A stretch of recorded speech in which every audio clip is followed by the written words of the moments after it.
Itu adalah seorang pria berkulit gelap yang tidak jauh di belakang Chu Feng. Dia adalah salah satu orang yang memasuki tempat ini bersama Chen Hui. Chu Feng mengabaikannya. Apa kau mendengarku? Apa kau pura-pura tuli? Aku akan beritahu kamu. Jika kau mencuri perhatian Tuan Muda Chen Hui, aku akan melumpuhkanmu. Pria itu terus melontarkan ancaman secara diam-diam. Setelah semua itu, ternyata mereka takut Chu Feng akan mencuri perhatian Chen Hui. Bagaimana mungkin makhluk menjijikkan ini memiliki mulut yang begitu kotor? Seandainya bukan karena lelaki tua ini, aku, sang ratu, pasti sudah merobek mulutnya. Egi mengepalkan tinju kecilnya karena marah, dia tidak bisa mentolerir siapapun yang mengatakan hal seperti itu kepada Chu Feng. Tidak, sampah seperti ini hanya akan mengotori tangan saya. Jangan ikut-ikutan berperilaku seperti dia. Sembari Chu Feng berbicara, dia terus mengintegrasikan formasi-formasi di area tersebut. Kecepatan Chu Feng tidak berkurang, tetapi kecepatan Chen Hui mulai melambat. Sekolah baru itu benar-benar memiliki orang seperti itu. Awalnya, Chen Hui tidak terlalu memperhatikan Chu Feng, dan bahkan ketika Chang Li memujinya di depan umum, dia hanya meliriknya sekilas. Namun kini, ia harus mengamati lebih dekat jenius dari generasi baru ini. Karena ketika dia menggabungkan formasi itu untuk ke-15 kalinya, dia merasa bahwa tingkat kesulitannya meningkat secara eksponensial. Dengan laju seperti ini, jangankan 20, 18 mungkin sudah menjadi batasnya. Seperti yang dia duga, setelah yang ke-18, dia tidak dapat melanjutkan fusi tersebut. Pada saat ini, Chu Feng, seperti dirinya, telah bergabung ke dalam formasi ke-18. Chu Feng, mengapa kau menggabungkan begitu banyak hal? Jika kau benar-benar melampaui Chen Hui, kau mungkin akan menjadi pusat perhatian. Telur itu mengingatkanku. Dan kekhawatiran Dandan jelas bukan tanpa alasan. Ketika Chen Hui mencapai batas kemampuannya, hampir semua jenius yang hadir di sana juga telah mencapai batas kemampuan mereka. Mereka sudah lama berhenti menggabungkan formasi-formasi tersebut. Chu Feng menjadi satu-satunya orang di seluruh arena yang masih mengintegrasikan formasi tersebut. Dia menjadi pusat perhatian semua orang. Aku juga ingin tetap tidak terlalu menonjol, tetapi semakin formasi ini terintegrasi, semakin aku merasa ada yang salah. Bukan berarti mereka telah mencapai batas kemampuan mereka, melainkan susunan kekuatan Istana Suci Tujuh Alam itu sendiri yang memiliki keterbatasan. Istana Suci Tujuh Alam pasti menyembunyikan sesuatu. Hanya dengan menembus batasan-batasan itulah kita dapat memahami niat mereka yang sebenarnya. Begitu Chu Feng memiliki ide ini, dia tidak mempedulikan hal lain. Dia mengulurkan tangan dan meraih formasi ke-19 di tangannya. Bajingan kecil, apakah kamu benar-benar ingin pamer? Tuan Muda Chen Hui datang sendiri ke sini, dan kau berani mencuri perhatiannya. Siapa kau? Jika kau berani melanjutkan fusi ini, aku akan memotong tanganmu. Komunikasi telepati rahasia pria berkulit gelap itu kembali beraksi. Namun Chu Feng mengabaikannya dan langsung menyatu dengannya. Segera setelah itu, dia mengulurkan tangan dan meraih lagi, dan susunan ke-20 juga terintegrasi ke dalam tubuhnya. Seperti yang diduga, Istana Suci Tujuh Alam menyimpan motif tersembunyi, kata Chu Feng kepada Ek. Apa yang kau sembunyikan? Tanya Chu Feng. Kekuatan kendali. Sebuah kekuatan kendali yang sangat halus. Hanya ketika sejumlah formasi semacam itu terintegrasi dan seseorang memiliki kemampuan observasi yang sangat kuat, barulah kekuatan kendali ini dapat ditemukan.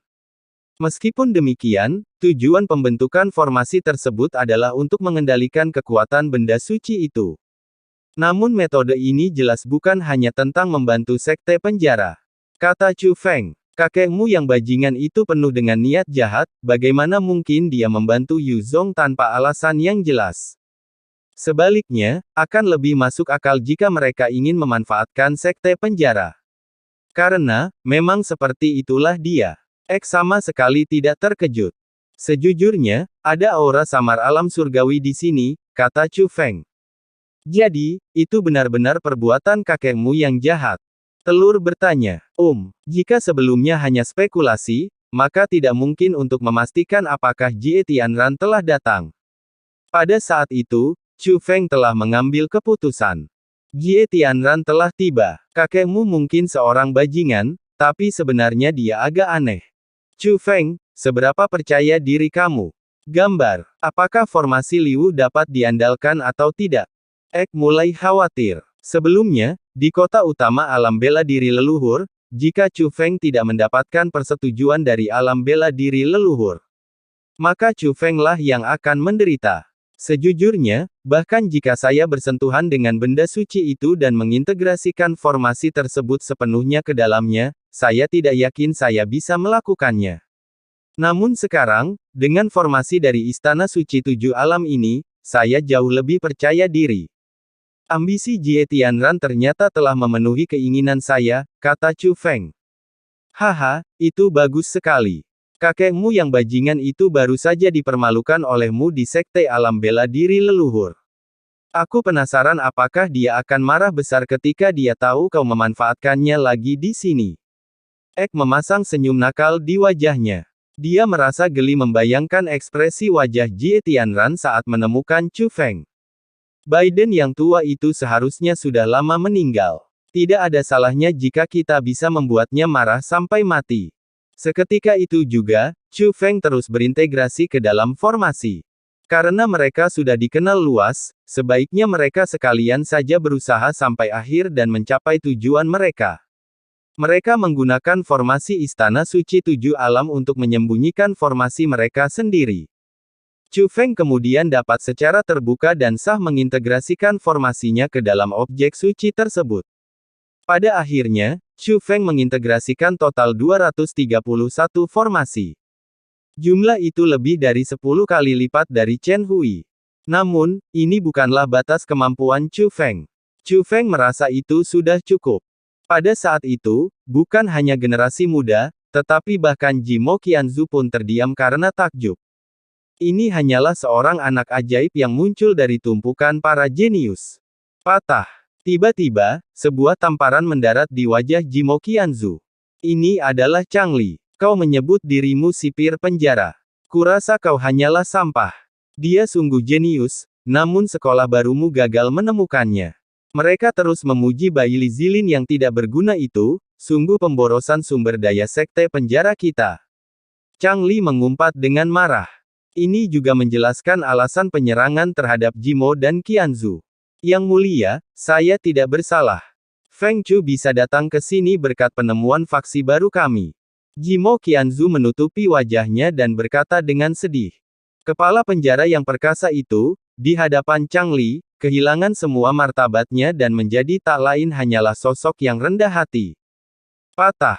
Namun Changli menamparnya lagi. Beraninya kau membantah.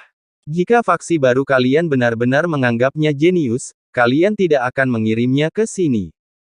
Changli mengumpat. Jimo dan Qianzu terdiam. Faktanya, bukan hanya Baili Zilin, tetapi faksi baru tersebut telah menyembunyikan semua jenius terbaiknya. Mereka juga khawatir bahwa formasi ini akan memengaruhi masa depan para jenius tersebut. Kerja sama dengan Istana Suci Tujuh Alam diprakarsai oleh faksi barumu, tetapi kau malah berbalik dan mulai memainkan trik kotor. Kembali dan beritahu Baili Sukong. Para junior yang hadir di sini adalah masa depan sekte penjara saya. Jika sesuatu terjadi pada mereka, saya tidak akan pernah memaafkan Baili Sukong. Changli berkata dengan marah. Jimo Qianzu dimarahi habis-habisan, tetapi alih-alih mengucapkan sepatah kata pun, dia tampak penuh penyesalan.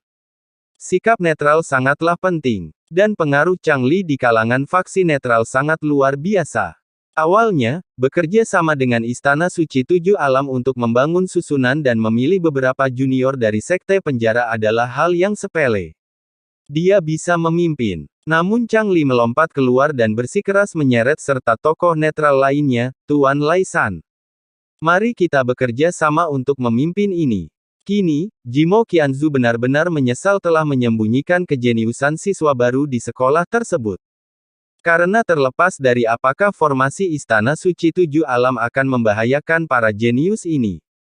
Namun, tindakan mereka menyembunyikan para jenius di sekolah baru tersebut telah membangkitkan ketidakpuasan Changli. Untungnya, ini bukan keputusan pribadinya, melainkan keputusan Bai Li Sukong, jadi dia tidak perlu menanggung kesalahan tersebut. Setelah menegur Qianzu dari Jimo, Changli kemudian menatap Chu Feng dan para junior lainnya. Dan kalian semua, gunakan juga otak kalian. Saat Anda memasuki inti formasi, jika Anda tidak bisa bertahan, bangun dan pergi sendiri. Di dunia ini, tidak ada yang lebih penting daripada kekuatan. Pada tingkat kultivasi Anda saat ini, bertahan hidup adalah hal yang terpenting. Jangan mencoba bertahan. Jika kau kehilangan nyawa karena mencoba, tak seorang pun akan mengingatmu. Di dalam tas penyimpananmu, tidak hanya ada sumber daya, tetapi juga pil biru. Setelah kamu melakukan beberapa penyesuaian, kita akan berangkat. Changli memberi perintah, dan semua orang melakukan apa yang diperintahkan. Chu Feng tidak memerlukan perawatan apapun. Namun agar tidak menarik perhatian, dia mengeluarkan pil itu dan menelannya. Namun pada saat itu, sesosok figur yang familiar muncul di hadapan Chu Feng. Ini Chen Hui.